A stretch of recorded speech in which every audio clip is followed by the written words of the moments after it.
Hi everyone! I've been saying for a while that I would make a deck collection video, so that is what this video is today.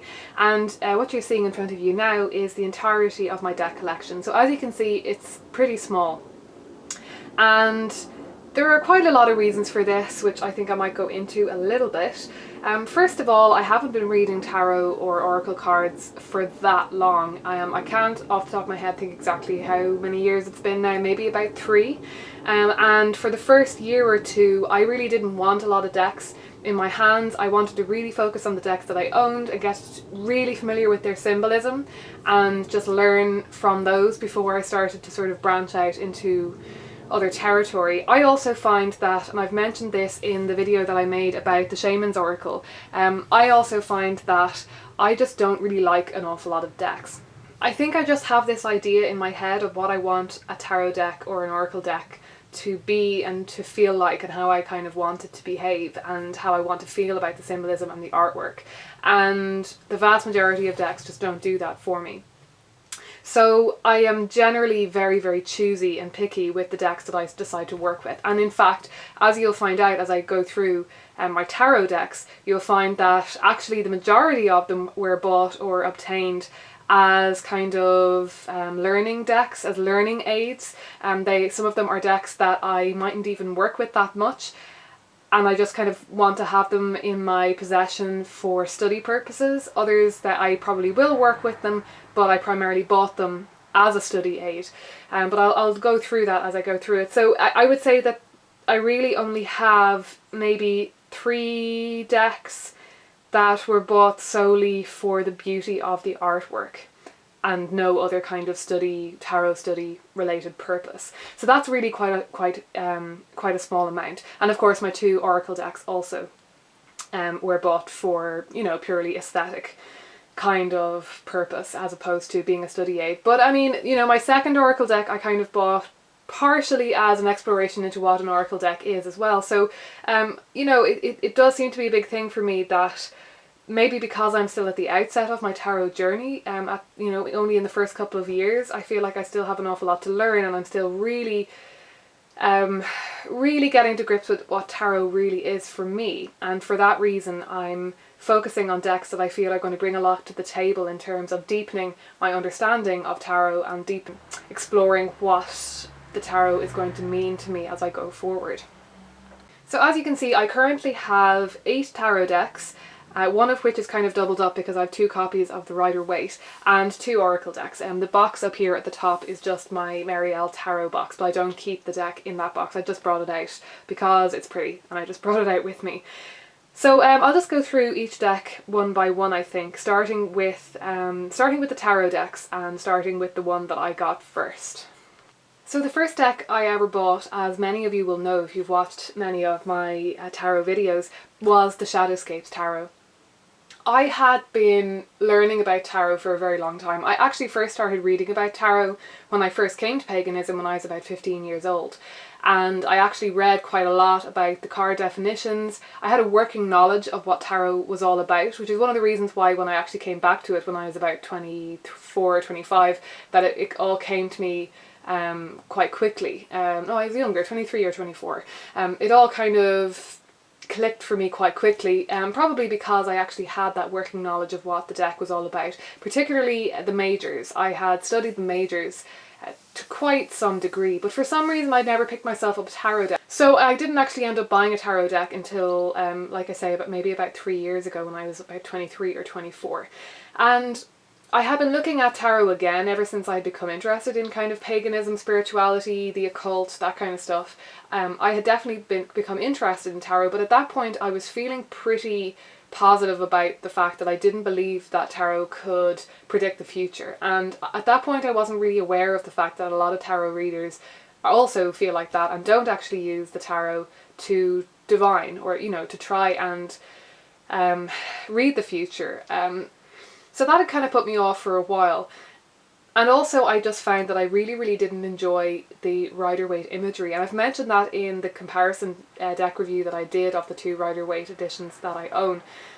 The imagery just did absolutely nothing for me. When I went back and started researching tarot again, I had this idea in the back of my head of what a tarot deck looked like, and it was very kind of, very mystical, very evocative, very mysterious.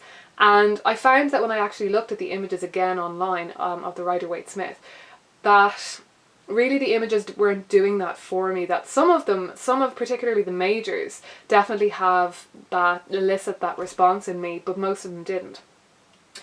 So for a long time I went without a deck, but then I came across the images of the Shadowscapes deck online, and I just kind of immediately knew that I wanted it, that I wanted a copy of it. So most of you are going to be familiar with this deck and with these images, I think, and particularly anybody who actually reads tarot or is interested in tarot. A lot of you will actually have this deck. At the time, I felt like these images were completely and utterly me, and this was the deck that I used to learn tarot. And luckily it is actually quite a Rider-Waite oriented deck. It doesn't kind of branch off too much. So I very early on did get very familiar with the kind of standard interpretations of the cards. And when I was learning tarot, I was not only using this deck and using the accompanying book, but I was using a lot of online resources that focused on the Rider-Waite-Smith and used that as a kind of starting point. So although I didn't actually own the Rider-Waite-Smith for the first couple of maybe 6 months or more that I was actually using tarot, I was becoming very familiar with that kind of take on the tarot. So like I say, at the time this deck really resonated with me, and it still does, but I think over time it has come to feel more and more whimsical to me. I don't know if it's that I've actually changed, well I have changed quite a lot over the period of those couple of years, or maybe if it's just that my understanding of what tarot is and can be has changed, and therefore that I'm looking for something a little bit different with it. But I find that this deck is very kind of comforting. This deck is very good, I find, for traditional type readings. The way I learned tarot was that I did readings for myself, pretty elaborate readings for myself regularly, like almost every day. I would do a complicated spread of at least kind of 8 cards, and with very specific card positions. I used the Celtic Cross a lot, I created my own spreads a lot, and I just experimented with that. And I used to kind of ask very specific questions, or sometimes very general questions about my life and the trajectory of my life. I was going through quite a transitional phase, as I kind of still am. And I would kind of write down my interpretations of the cards and what I felt the cards were advising me to do. So I think my style of reading at that point was maybe a little bit more kind of assuming that the cards knew something that I didn't, if you know what I mean, that there was some sort of ultimate truth to be found in the cards, and also just using them to kind of give fairly mundane based answers and fairly pragmatic kind of answers to a question. And I find that this deck actually works very well for that. They have a very kind of loving, positive energy to them, which is why in some ways it can come across as a bit whimsical. But I mean, this deck is very, very important to me, and it always will be. It definitely waxes and wanes with how much I actually use it. Currently I've been drawing a card every morning because it has such a positive vibe to it. It's a lovely deck to use when you're sort of setting your intentions in the morning or whatever. So currently I've actually been drawing a card from this deck every morning, and I'm not going to do a review kind of thing here, or I'll be here all day, so I won't go into too much detail with the different decks about cardstock, or too much detail about how I found them. But if you do want me to do a review on any of these decks, if you have any questions that you'd like me to answer about them, I would be happy to do that. But I thought I would just go into a little bit more detail about this deck because, like I say, it was my first deck and it's very important to me, and for a long time it was my only deck. And it's the one, for that reason that I've worked with the most and for the longest. So after I had been learning tarot for a while and had been encountering more and more resources and buying books and stuff like that, I started to get the impression that I really needed a Rider-Waite-Smith deck. I decided that to really learn the symbolism that the Shadowscapes was actually based on in the first place, I should actually go to the source. So at that time I wasn't really expecting to fall in love with the Rider-Waite. I wasn't expecting to really work with it a whole lot, but I thought that it would be, a handy deck to be going through myself, for study purposes. And as it happened, once I started using it and working with it and studying with it, I found that it actually reads really, really well, and that in many ways I preferred it, particularly for reading for others, depending on the kind of question or the kind of issue that I was dealing with a querent. Of course, when I bought it first, I don't think I was doing tarot readings for others as of yet, but I kind of continue to mostly do readings for myself with Shadowscapes, but most of my tarot study for, you know, the following maybe year was done with this deck. So perhaps that's the reason that I've kind of continued to use the Rider-Waite-Smith more with clients, because while the Shadowscapes has a lot of personal connotations for me, a lot of personal resonance, I think I've done more study with the Rider-Waite. So I kind of feel like there's probably more meat on the bone for me with this deck and with this imagery and this symbolism that I can kind of apply more generally for other people. But every now and then the Shadowscapes kind of calls to me, and I feel like it's a good deck for me to break out for a particular client or for a particular purpose.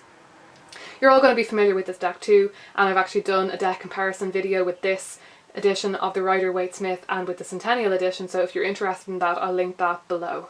I don't think I had really expected that my tarot collection would possibly ever expand much beyond the Shadowscapes and the Rider-Waite-Smith, but I think I had already started to feel that niggling feeling that neither of the decks that I owned were quite right. They weren't quite me, they weren't quite that archetypal idea of what a tarot deck should be in my mind. And then I kind of came across the Wild Unknown. It kind of exploded on the internet, and I kind of fell in love with it. And it was fairly expensive, so it took me a while to actually suck it up and decide to buy this deck.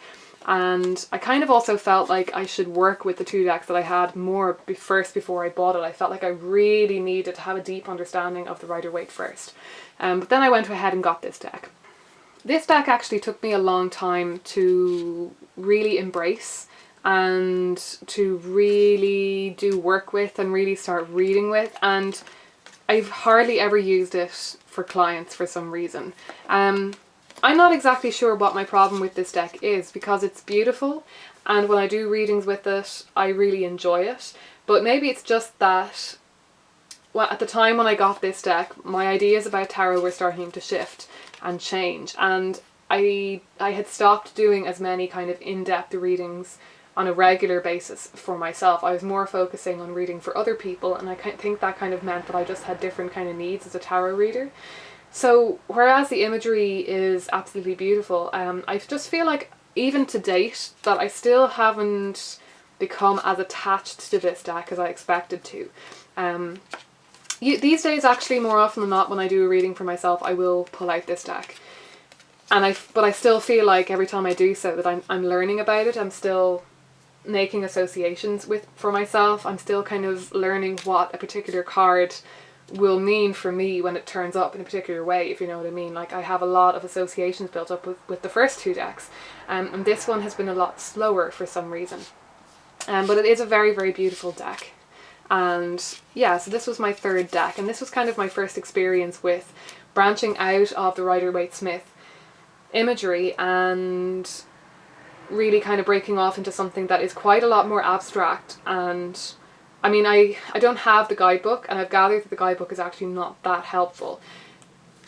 So I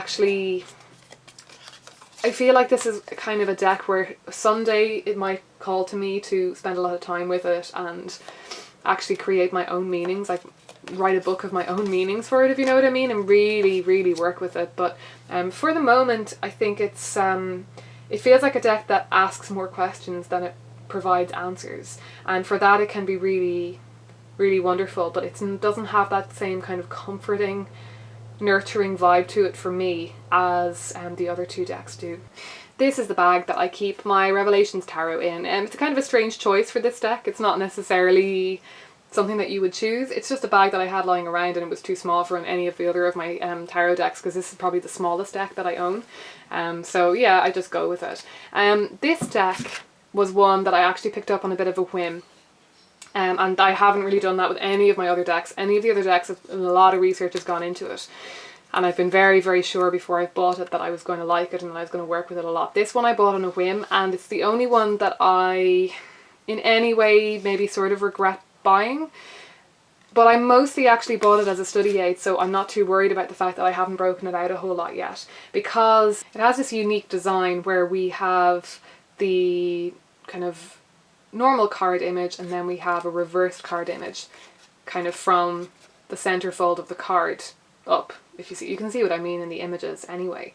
I love that concept, and I love the colors of this deck. I love the kind of vibrant nature. I love the energy of it. It's very kind of energetic and powerful deck. I just sort of don't actually really like the style of artwork as much as I thought I was going to. It's very, I think it's supposed to, I thought it was going to come across more kind of stained glass. And actually it has a bit of a kind of fan art kind of vibe to it, which is not really my kind of thing. So more than any other deck, this deck kind of doesn't get, I don't take it out that much. I wouldn't tend to use it for if I'm taking images for a daily draw or anything like that, but I am hoping to use it at some point as part of my tarot study in order to think more about reversals. At the moment I am doing kind of more, I'm kind of focusing on more basic kind of tarot aspects, like learning more about the Kabbalah and stuff like that. So reversals aren't really my priority at the moment. I have my own method for reading reversals that is serving me fairly well so far. But I feel like reversals are something that are going to be important to me at some point when I've gotten through my current phase of study. So at that point this will probably become quite helpful. There is a book that comes with this deck and it's quite extensive, but having had a quick look at it, I'm not sure that it's going to be of much use to me at this stage in my tarot journey, and because it is a bit too, maybe a bit too basic. I was kind of hoping that it might be something slightly different than what it is, but you know, that being said, I haven't actually looked into it a whole lot, so I mean there's always something to be learned from a new person's perspective on the tarot, so that'll be interesting to read as well. Another thing that I'm a little bit unsure about is that I feel like, and this is kind of the point of this deck, so I don't know why I'm saying it's a negative thing, but I feel like because the reversals are depicted, you're being kind of forced into a very specific interpretation of what that reverse card actually means. And for that reason I don't think I would really enjoy using this as a reading deck that much. It would definitely be a very different kind of experience, because a lot of the time for me with a reverse card I go very much on intuition as to what I think, how I feel like it needs to differ from the usual interpretation. So, but you know, as a learning tool, or you know, as a means to kind of solidify my ideas about reversals, I think it will be very helpful. I can't for the life of me find my favourite card in this deck, which is the Death card, and it's one of the few cards that I really love in this deck, and of course I can't find it. As I said in my deck where I was revealing the Marielle, for me a Death card will kind of make or break the deck, and I won't buy a deck if I don't like the Death card, so that was kind of one of the few images that I actually really looked at before I decided to purchase this.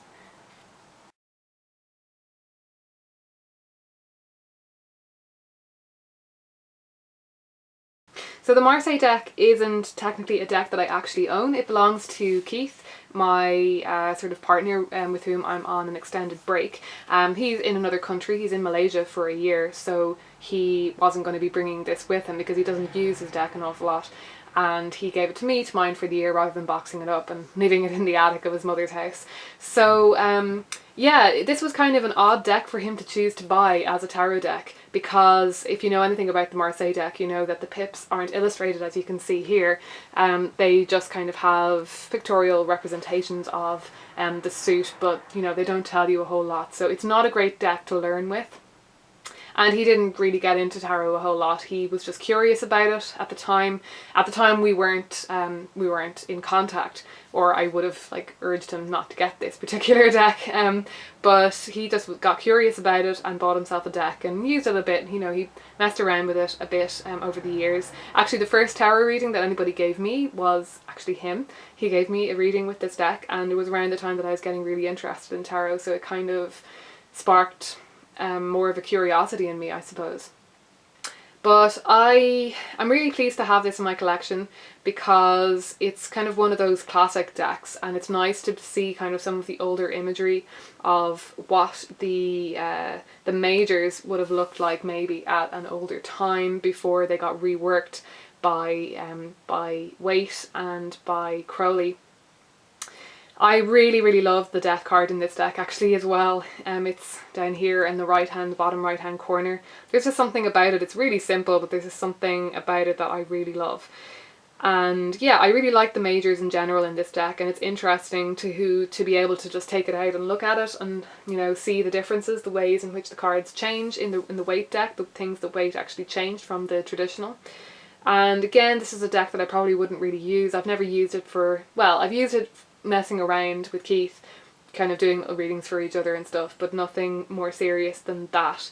But it's a deck that particularly I would work with probably the majors maybe, and also at some point I hope to, once I've learned more about the Kabbalah and once I've really kind of learned everything I could possibly know about the Golden Dawn deck, so you know, the Waite deck and the Crowley deck and others, once I'm kind of really up to speed on the basics of kind of the symbolism and what's behind the ideas about those kind of interpretations of tarot, I would like to maybe look at other interpretations of tarot and older decks, and maybe, you know, other ideas about what the majors might mean, and also other ways of interpreting the pips that isn't kind of based on that Golden Dawn system. And unillustrated pips might be an interesting way of doing that, and I'm hoping to pick up a few books at some point about that, and I'll probably use the Marseille deck when I'm doing that. So that's another thing, another kind of project down the line that I'm hoping to do. Maybe sometime this year, but if not, at some point in the future. And of course, once I had the Marseille deck in my hands, I wanted to have the Crowley deck. I wanted to have the Thoth, because, you know, this was all kind of happening.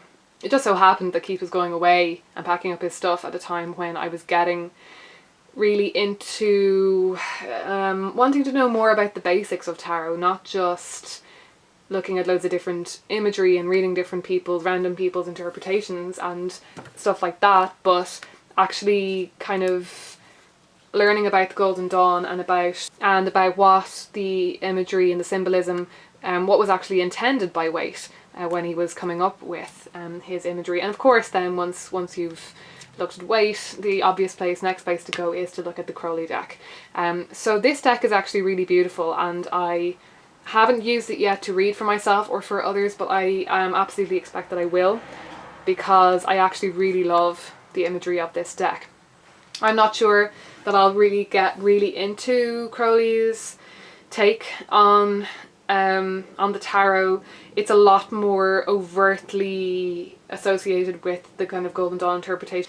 I mean, you actually have the astrological interpretations on pretty much all of the cards, so it's a lot more overt as to where he's getting his symbolism and imagery and the idea of what the card is all about from. So in some ways it might be harder to branch out with this deck and kind of be more intuitive with it, but at the same time, like I say, I feel like I want to know all of that first before I start getting super creative with my own ideas about what tarot can be all about. And I'm interested in it as well as a spiritual tool, as opposed to a tool for divination. And obviously this deck is a lot more focused on that, whereas the Rider-Waite-Smith deck is a lot more focused on divination and isn't so much aimed at the mystic. It's kind of more aimed at somebody who is going to be using the deck to do divination. So yeah, I'm actually really excited about delving into this deck, but this one again is going to be something that's going to take a bit of time to get to grips with. The symbolism is incredibly rich and detailed and complex, and I'm definitely going to need to know a lot about all of that kind of stuff before the Golden Dawn kind of interpretation stuff and the associations with the Kabbalah and stuff, before I actually feel comfortable enough with this deck to actually use it for readings. But I'm really excited about it because, like I say, I absolutely love the imagery. This deck probably gets a lot closer for me than the Rider-Waite-Smith to the archetypal tarot deck, and maybe this was what I kind of had in mind. Maybe I had seen this deck at some point, maybe when I was in my teens, perhaps I came across these images. I almost certainly did. So yeah, I'm actually really excited about this, but I'm aware that it's going to be quite a long journey before I actually can use this in any serious way. But I'm reading a book at the moment, and once I've read that, I'm going to start delving into this deck, I think. And then of course we have the Centennial Rider-Waite-Smith, which like I said, I did a comparison deck review with the original Rider-Waite. I absolutely love this deck, and I have waxed lyrical about it in that video, so I won't go on about it too much here, but it's fast becoming my go-to deck. It's completely replaced the original Rider-Waite as my kind of go-to Rider-Waite Smith deck, and I think the original Rider-Waite is just going to be a kind of travel deck for me now, that if I'm going from place to place I'll just pop it in my bag or whatever. I might even leave it in my parents' house when I go away to Edinburgh and it'll be my deck for here. But yeah, this is just a wonderful deck. It's made me fall in love even more with the Rider-Waite Smith actually, so that's been really nice. That's going to be, it's kind of the perfect deck for me to be having as I'm going into this exploration, deeper exploration of tarot. It's going to be really nice to have a Rider-Waite Smith deck that I actually really love.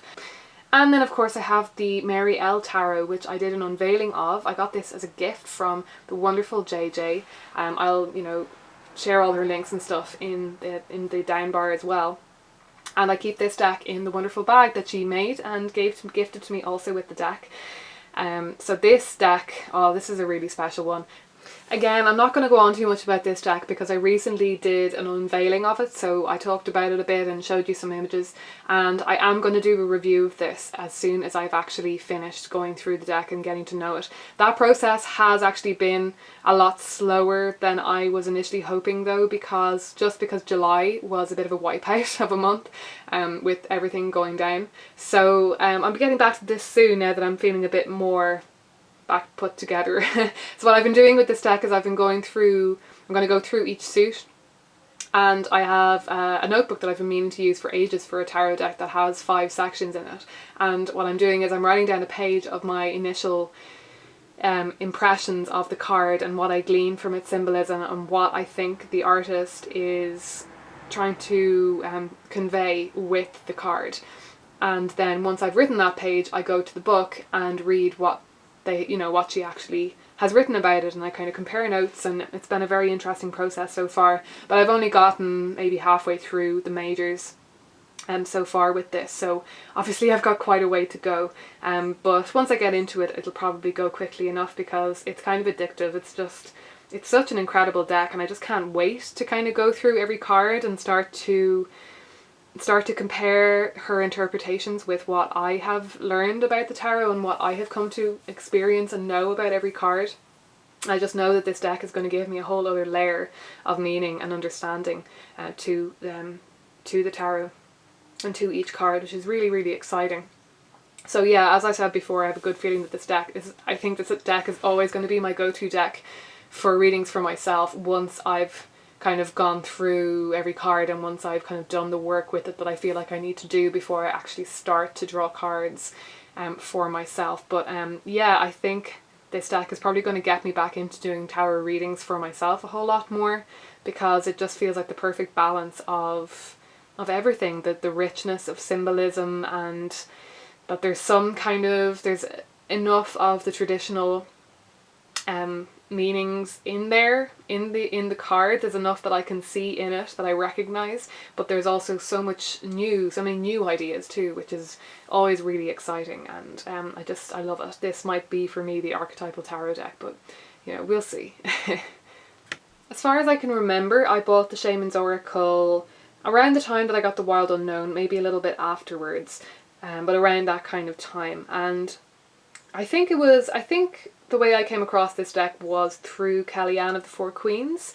I think she mentioned this at some point way back, and I think it was that she posted a picture of it on Facebook, and as soon as I saw the image, I think it was like the dancer of creativity or something like that. It was just something really inspiring, the image and everything. It just really drew me in. I've made quite an in-depth video about this deck before, where I was talking about my own journey with trying to figure out what it means, you know, what kind of meaning I can assign to the different tribes and stuff. So if you're interested in that, I might kind of link that down below as well. And I won't talk about it too much because, you know, I have talked about this in depth before. But yeah, this is my first Oracle deck. I had not expected to get into Oracle decks at all, because even more than my problems with finding tarot decks that I like, as I mentioned in my video about this deck, I generally really, really don't get on with the Oracle deck vibe. It just doesn't, it's not my thing. Like angels are not my thing, fairies are not my thing. So there's a good swathe of Oracle decks right there. And yeah, I really was never expecting to find one that did anything for me. So as soon as I saw this deck, I just got so excited because I didn't even know there was anything like this available, and I've yet to come across anything that feels as right for me.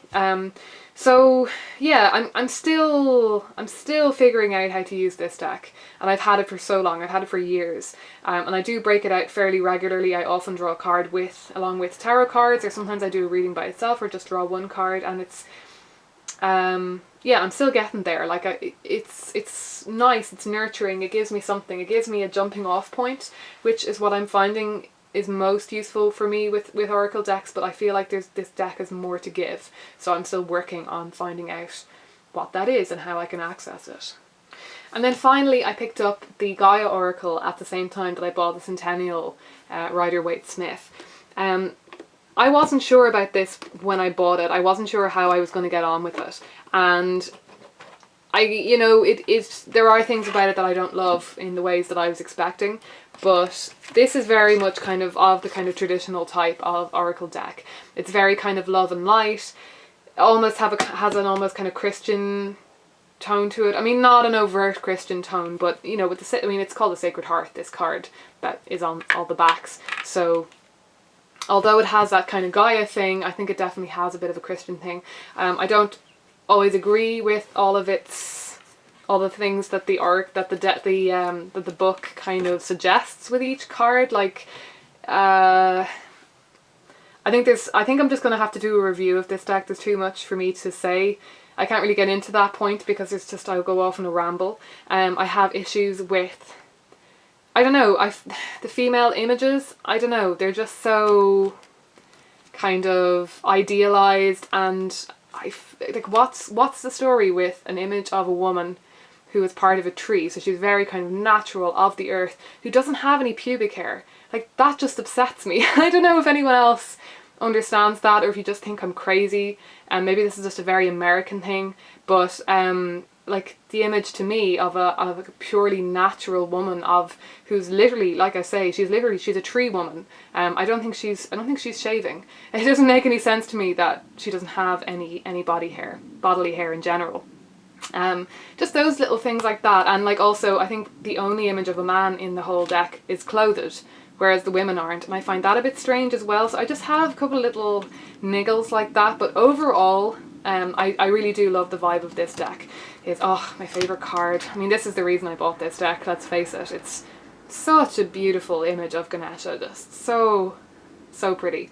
I definitely favour these kinds of images, the message, thinking of you. There's quite a lot of sort of sunset, sunrise type images, natural images like a moon over water and that kind of thing. I definitely favour those, and even I like these kinds of ones as well. I definitely favour those to the kind of woman tree images. I love the woman tree thing. I do that. I've done that a lot in my own art. But it's just, there's something about the way that it's done and the kind of idealised body types. I mean, it's all the same. It seems to be all the same model. It seems to be just one woman, to be fair. But like I say, I've just got some strange issues. I love these kind of cards in the deck as well, the kind of more abstract, symbolic kind of ones. I like them. That's a very kind of Christian vibe. The Christian vibe doesn't bother me at all. You know, I mean, I used to be Christian. I was raised Christian, that's fine. And I actually really like this one. That was one of the first cards I drew from the deck. So yeah, mixed feelings about this deck. But generally getting on with it very well, and I think I actually like it more than I was even expecting, because I knew going into it that I wasn't going to enjoy the images of the women as much as I was going to enjoy the others, because there's just something, I find there to be something slightly alienating about them. They don't depict womanhood in a way that I can relate to, maybe, is what I mean, and there's just something about them. I love that card. That's gorgeous. So yeah, this has been an experience, and I definitely will do a review of this deck as well, I think, because I could ramble on about my issues with this deck some more. But you know, as a jumping off point, as a beautiful image to put on my altar in the morning or in the evening and just meditate on, this deck is really, really nice. And for the most part, even the images of the women, even if I have small niggles with them, for the most part I actually do quite like those images too. You know, I don't have any massive aversion to them or anything, and I do, like I say, I really like the whole woman meets tree type type imagery, you know, that does a lot for me. So I can get past any of the issues that I have with those images and just enjoy them for what they are. But like I say, I definitely enjoy some cards in this deck more than others. But it's been an interesting exploration into what Oracle decks are all about, and you know, reading the little piece of information in the book when I draw the card. I've been going through the deck. Oh, I've mixed it all up now, I didn't mean to do that. I've been going through the deck card by card, and yeah, I'm nearly all the way through now, so then I'm going to start kind of using it for actual readings and stuff. So yeah, I think that's about it. And like I've said, I will make some reviews of some of these decks once I've gotten to grips with them more. My deck collection has expanded hugely over the last 6 months. I'd say half of the decks probably I have bought or received in the past 6 months. So I've definitely got a lot of exploration to do before I'll be ready to actually review all of them. But I will do that, and if you do have any particular questions about them, or there's a deck that I haven't mentioned that I'm going to do a review on, maybe one of my older decks, then do ask, because I would be happy to do that for you. And yeah, I hope that this was in some way interesting. If you have any deck suggestions that you want to throw my way based on what I've said here about, you know, the kind of decks that I enjoy and stuff like that, then absolutely fire them my way. I'm always happy to add new decks to my wish list, which is, you know, it's a relatively small wish list for the reasons that I've outlined in the beginning of this video, but you know, it's growing. It's definitely growing, and I expect to be adding more to this collection in the coming year. So yeah, I hope you've enjoyed this video. I have certainly enjoyed all of the deck collection videos that I've watched. There's been too many for me to remember all of the different YouTubers of whom I've watched these kinds of videos, but I've enjoyed them all immensely. So I hope that you enjoyed this, and I hope you're all well. I'll talk to you again soon.